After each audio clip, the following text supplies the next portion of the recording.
Je ne suis pas une personne religieuse. J'ai grandi avec une mère qui était obligée d'aller à l'église et d'écouter des sermons en latin avec son frère et sa sœur. Ses parents la déposaient à l'église, puis s'en allaient, lui laissant la responsabilité de 2 jeunes enfants, tout en faisant semblant qu'elle comprenait ce qui se passait. Elle riait parfois en me racontant les histoires de sa jeunesse et comment elle n'avait aucune idée de ce qui était dit. Les premières fois où elle posait des questions, les adultes la faisaient taire ou la regardaient avec réprobation. Elle a donc appris à rester silencieuse et à imiter ce que les autres faisaient autour d'elle. Le mot « Amen » était prononcé. Elle baissait la tête et le répétait. Tout le monde se levait pour chanter. Elle se levait aussi et faisait semblant de chanter pour que personne ne pense qu'elle et ses frères et sœurs étaient des enfants mal élevés. Quand elle a eu ses propres enfants, aucun d'entre nous n'est allé à l'église. Dans le sud profond, aller à l'église était une pratique courante pour toutes les familles de notre ville. Nous étions l'exception. Je pense que certains voisins trouvaient cela étrange, eux habillés en tenue du dimanche, alors que nous jouions dehors ou montions en voiture pour aller prendre un petit déjeuner. « Vous n'allez pas encore à l'église ?» demandait-il. Ma mère riait, les clés de voiture en main, et leur répondait joyeusement « Non, on va manger des pancakes !» Je n'ai donc jamais lu la Bible. J'en avais une. Mon grand-père y tenait et avait fait inscrire mon nom et ma date de naissance sur la couverture en lettres dorées. Peut-être que je devrais la lire, après tout. Ça a commencé doucement.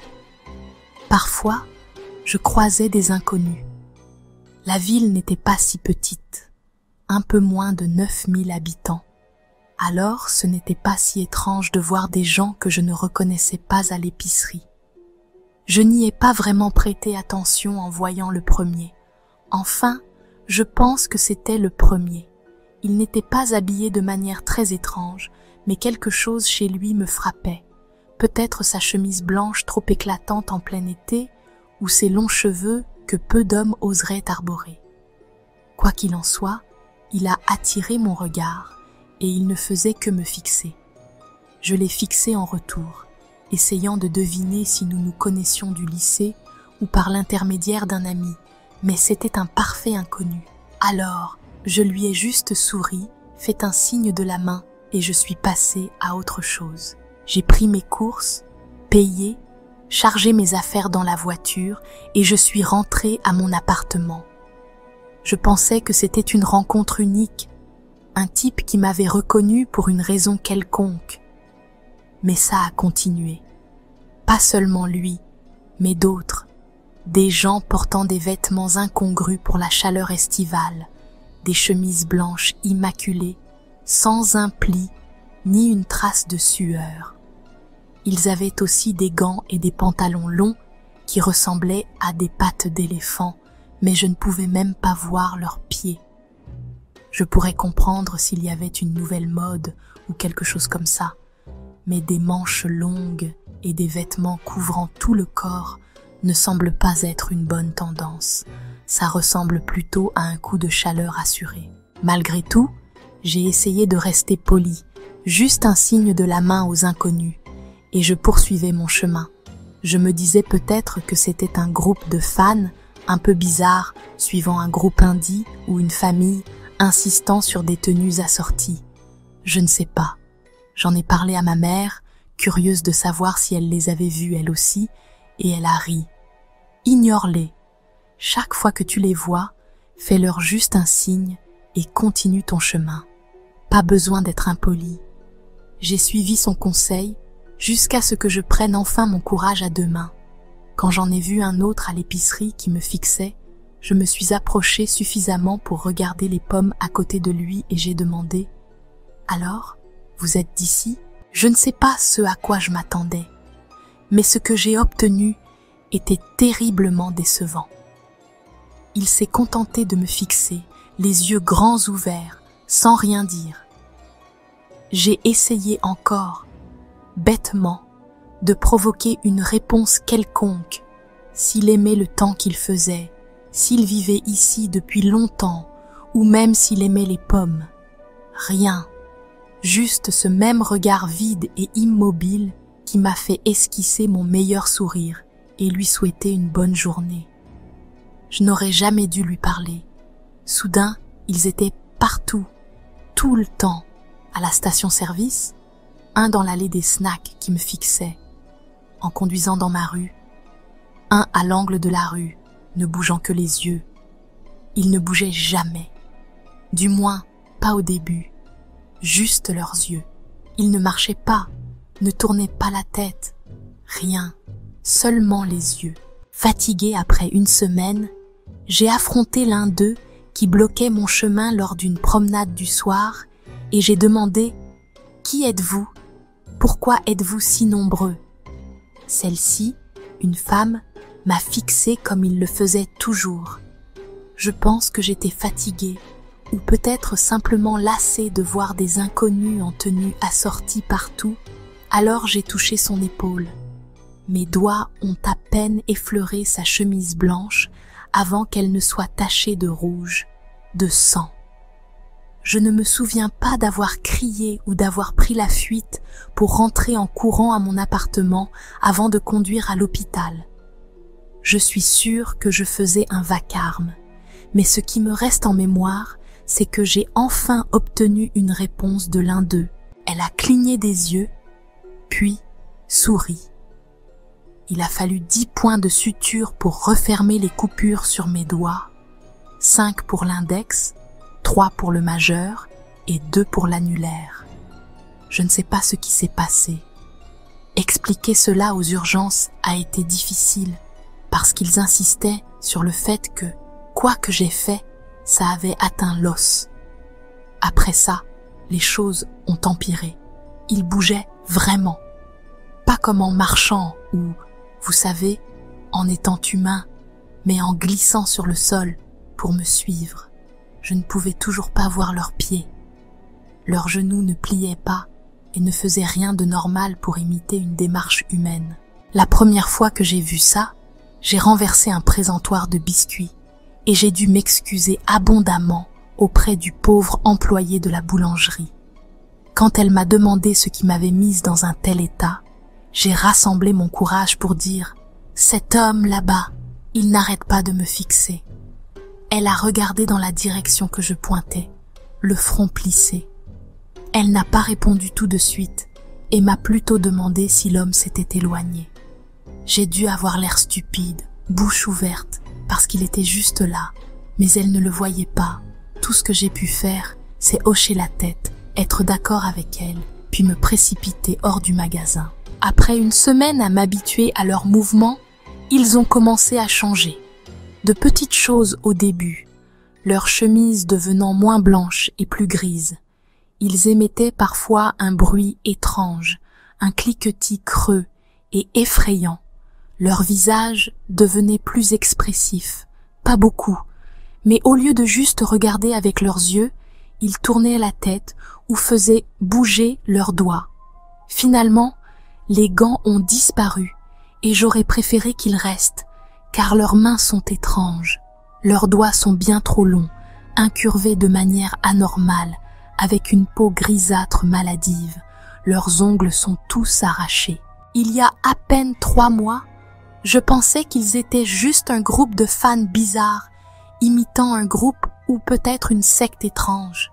J'aimerais encore le croire. Mais c'est quand j'ai vu des ombres étranges derrière eux que j'ai craqué et tout raconté à ma mère au téléphone. Ma main coupée? Ce n'était pas un malheureux accident de cuisine. C'était à cause d'eux. Mon comportement nerveux donnant l'impression d'un effondrement imminent? Oui, je suis suivie depuis des mois et je ne sais pas quoi faire. Elle est restée silencieuse un long moment et je m'attendais à ce qu'elle rie, qu'elle me dise que j'étais ridicule ou dramatique. Mais à la place, elle a poussé un long soupir et dit « Je te l'avais dit, tu aurais juste dû être poli. »« Mais qu'est-ce qu'ils sont, bordel ?» ai-je demandé, des larmes coulant sur mon visage alors que je vérifiais que tous les rideaux étaient fermés. Elle est restée silencieuse, étrangement silencieuse, avant d'ajouter « Je ne sais pas, ton grand-père les appelait toujours des anges. »« Ce ne sont pas des anges, ai-je répondu. »« Alors, tu ne les as pas encore vus complètement ?»« C'est une bonne chose, » dit-elle. Je me souviens avoir émis un faible bruit, peut-être une question, mais elle a continué. « Tu devrais déménager dans un endroit agréable et froid, loin du sud. »« Déménager ? Quoi ? » Tout emballer, quitter mon travail et mon appartement sans prévenir et partir. Aller où ? Peu importe. Très loin, des États et des États plus loin, peut-être même dans d'autres pays. Rien n'avait de sens, et j'ai réussi à le dire en essayant d'exiger des réponses. Mais tout ce que j'ai obtenu en retour fut un soupir, un son fatigué et triste avant qu'elle ne continue, parlant comme si je n'étais pas en pleine crise de panique. Tu peux essayer de tenir, mais je vais commencer à faire mes valises et partir moi aussi. S'ils t'ont remarqué, ils vont bientôt venir me déranger. Je me sentais glacée, la gorge sèche, et j'ai réussi à murmurer « Que se passe-t-il si je reste ?» Elle s'est tue à nouveau, cette fois beaucoup trop longtemps, avant de finalement répondre. « Ça dépend d'eux, je suppose. Je ne sais pas. Mais s'ils t'ont déjà blessé, je ne serais pas surprise qu'ils veuillent recommencer. Ils sont étranges, comme ça. » On a raccroché peu après. Elle n'arrêtait pas de dire qu'elle devait faire ses valises et appeler mes frères et sœurs, leur dire d'être prudents. Je voulais essayer de tenir. Je ne voulais pas quitter mon chez-moi. Alors, j'ai essayé de les éviter. À chaque fois qu'ils s'approchaient avec leurs grands yeux fixes, je m'éloignais, ou parfois je courais. Je pensais que ce ne serait pas trop difficile. Après tout, ils sont lents, jusqu'à ce que l'un d'eux s'approche trop et que je ne puisse pas m'enfuir. J'étais en train de faire le plein de ma voiture quand je l'ai vu cette fois. J'ai reculé de la pompe, trébuchant, juste au moment où le tuyau de carburant a été coupé et l'essence a déversé sur ma voiture et le sol. 2 ailes se tenaient sur les épaules de cet ange. Il me fixait, la tête penchée sur le côté, comme un oiseau, tandis que les ailes tressautaient. Mais elles n'avaient rien des ailes de plumes des peintures de chérubins que j'avais vues en ligne. Elles étaient gigantesques, beaucoup trop grandes pour son corps maigre et fixées dans le dos par des os noircis. Ce qui aurait dû être de douces plumes était en fait des os tordus et noueux dans des teintes de blanc, noir, rouge et rose. Certains semblaient malades, d'autres semblaient fraîchement arrachés à un animal. Je suis restée figée, la bouche ouverte, jusqu'à ce qu'une aile tranche l'air, me laissant avec une chemise déchirée et un ventre en sang. J'ai abandonné ma voiture et couru. Quelqu'un m'a ramassée et emmenée à l'hôpital. La blessure était superficielle, selon le médecin.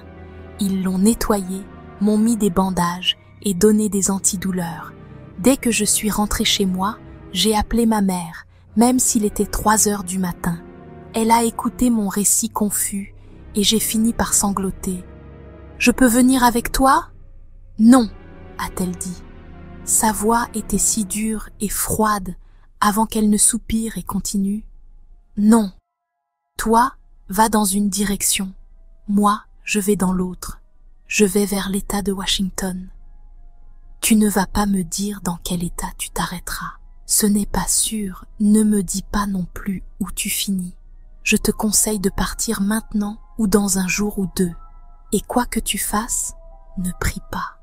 Tu ne l'as jamais fait avant, alors ne commence surtout pas maintenant. » Après cette conversation, j'ai encore hésité à partir, jusqu'à ce que je regarde par la fenêtre de ma chambre et les vois. Pas un seul, mais plusieurs. Certains étaient dans la rue, fixant mon appartement. D'autres étaient sur les toits et les lignes téléphoniques. Leur vue flottant dans l'air avec des ailes squelettiques ressemblant plus à des lames de rasoir dans la lumière des lampadaires, c'est ce qui a scellé ma décision de partir. Je suppose que j'écris ceci comme un avertissement. Si vous voyez des gens qui sortent de l'ordinaire, soyez simplement polis. Ne leur parlez pas. Contentez-vous de leur faire un signe, de sourire et de continuer votre chemin. Je ne sais toujours pas ce qu'ils sont. Des anges? Je ne connais aucun ange avec des lames dans le dos. Mais pourquoi pas? Peut-être. Quoi qu'il en soit, je fais mes bagages et je pars. Maman dit que c'est la seule solution. Courir aussi loin et aussi vite que possible. Et ne priez pas. Prier garantirait qu'il me trouve plus vite.